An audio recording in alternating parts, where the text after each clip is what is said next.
2 Samuel pasalnya yang pertama. Daud menerima kabar kematian Saul.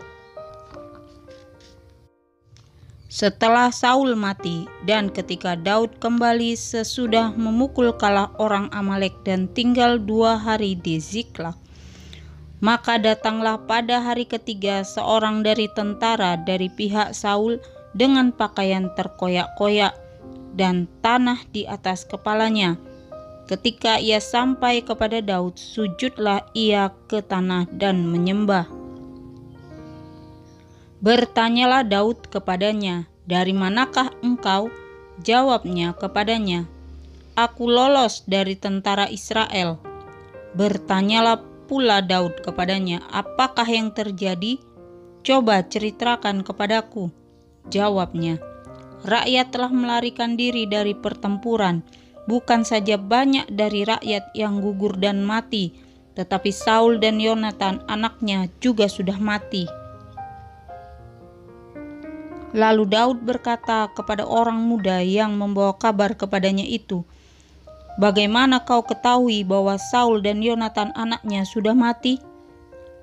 Orang muda yang membawa kabar kepadanya itu berkata, "Kebetulan aku ada di pegunungan Gilboa." Maka tampaklah Saul bertelekan pada tombaknya, sedang kereta-kereta dan orang-orang berkuda mengejarnya. Ketika menoleh ke belakang, ia melihat aku, lalu memanggil aku, dan aku berkata, "Ya Tuanku." Ia bertanya kepadaku, "Siapakah engkau?" Jawabku kepadanya, "Aku seorang Amalek."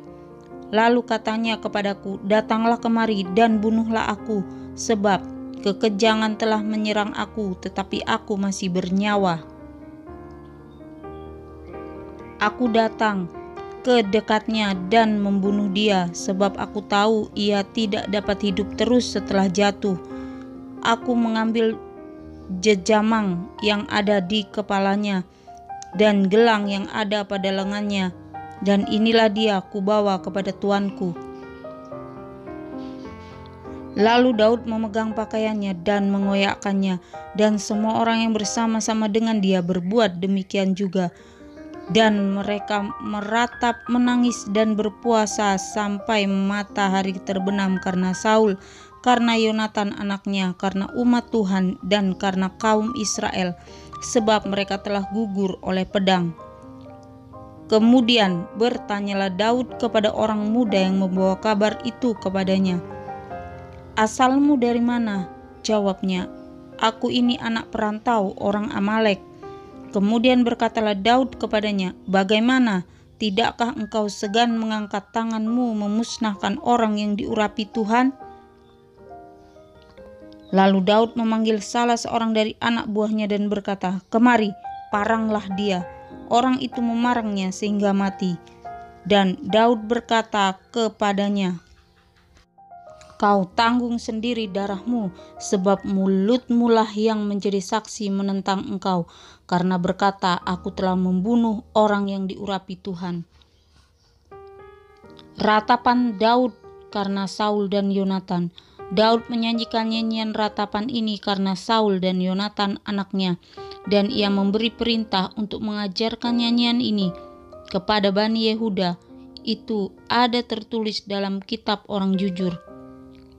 "Kepermayanmu, hai Israel, mati terbunuh di bukit-bukitmu. Betapa gugur para pahlawan. Janganlah kabarkan itu di Gad, janganlah beritakan itu di lorong-lorong Askelon. Supaya jangan bersukacita anak-anak perempuan orang Filistin, supaya jangan beria-ria anak-anak perempuan orang-orang yang tidak bersunat. Hai gunung-gunung di Gilboa, jangan ada embun, jangan ada hujan di atas kamu, hai padang-padang pembawa kematian, sebab di sanalah perisai para pahlawan dilumuri, perisai Saul yang tidak diurapi dengan minyak. Tanpa darah orang-orang yang mati terbunuh, dan tanpa lemak para pahlawan, panah Yonatan tidak pernah berpaling pulang. Dan pedang Saul tidak kembali dengan hampa. Saul dan Yonatan, orang-orang yang dicintai dan yang ramah. dalam hidup dan matinya tidak terpisah. Mereka lebih cepat dari burung rajawali, mereka lebih kuat dari singa. Hai anak-anak perempuan Israel, menangislah karena Saul yang mendandani kamu dengan pakaian mewah dari kain kirmisi, yang menyelamatkan perhiasan emas pada pakaianmu. Betapa gugur para pahlawan di tengah-tengah pertempuran. Yonatan mati terbunuh di bukit-bukitmu. Merasa susah aku karena engkau, saudaraku Yonatan. Engkau sangat ramah kepadaku. Bagiku cintamu lebih ajaib daripada cinta perempuan. Betapa gugur para pahlawan dan musnah senjata-senjata perang. Daud menjadi raja atas Yehuda. Kemudian bertanyalah Daud kepada Tuhan, katanya, apakah aku harus pergi ke salah satu kota di Yehuda? Firman Tuhan kepadanya, pergilah. Lalu kata Daud, kemana aku pergi? Firman-Nya, ke Hebron.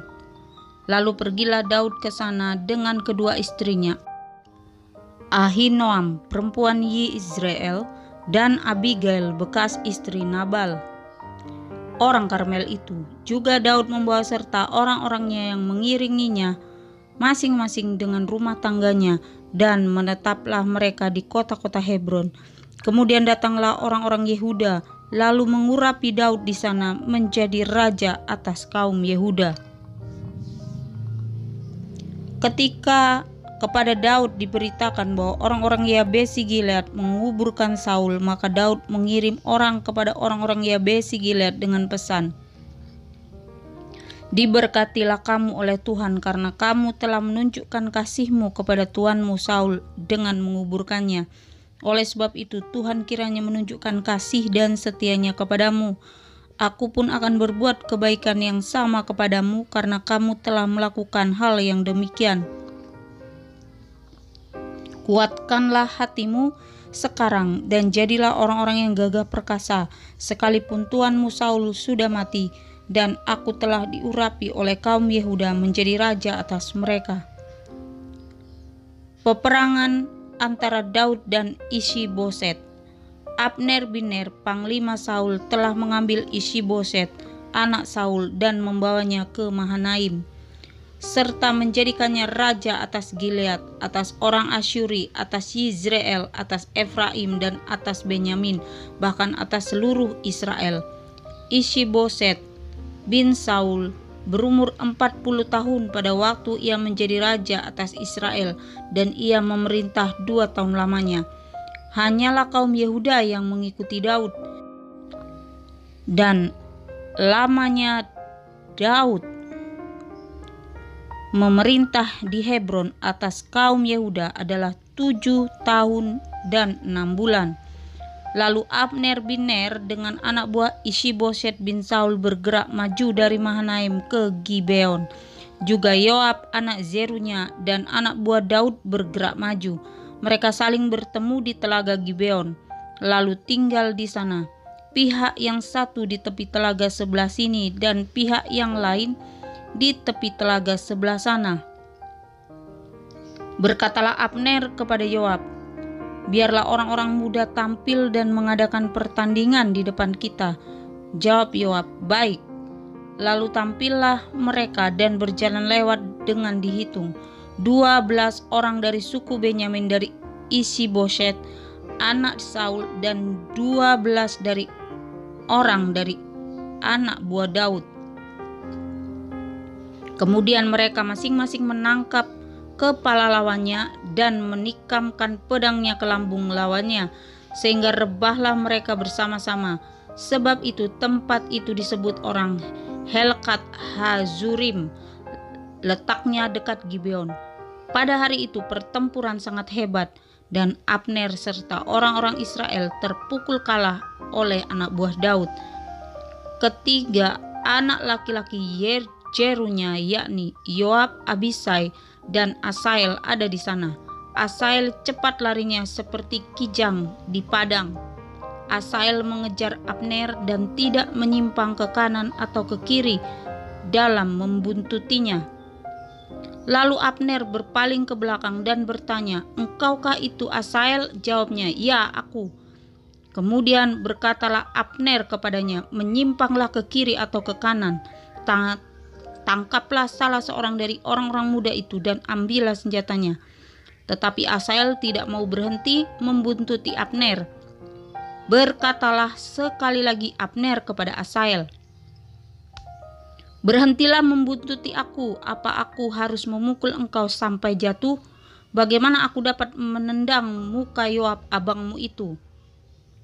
Tetapi Asahel menolak berhenti. Lalu Abner menusuk ke belakang ke perut Asahel dengan tombaknya, sehingga tombak itu menembus belakangnya, dan rebahlah ia di sana dan mati di tempat itu juga. Semua orang yang datang ke tempat Asahel rebah dan mati itu berhenti di sana. Tetapi Yoab dan Abisai mengejar Abner. Ketika matahari masuk dan mereka sampai ke dekat bukit Ama yang ada di sebelah timur Giah ke arah padang gurun Gibeon, berhimpunlah Bani Benyamin di belakang Abner menjadi satu gabungan dan bersiap-siap di puncak sebuah bukit. Berserulah Abner kepada Yoab, "Haruskah pedang makan terus-menerus? Tidak tahukah engkau bahwa kepahitan datang pada akhirnya? Berapa lama lagi engkau tidak mau mengatakan kepada rakyat itu supaya mereka berhenti memburu saudara-saudaranya?"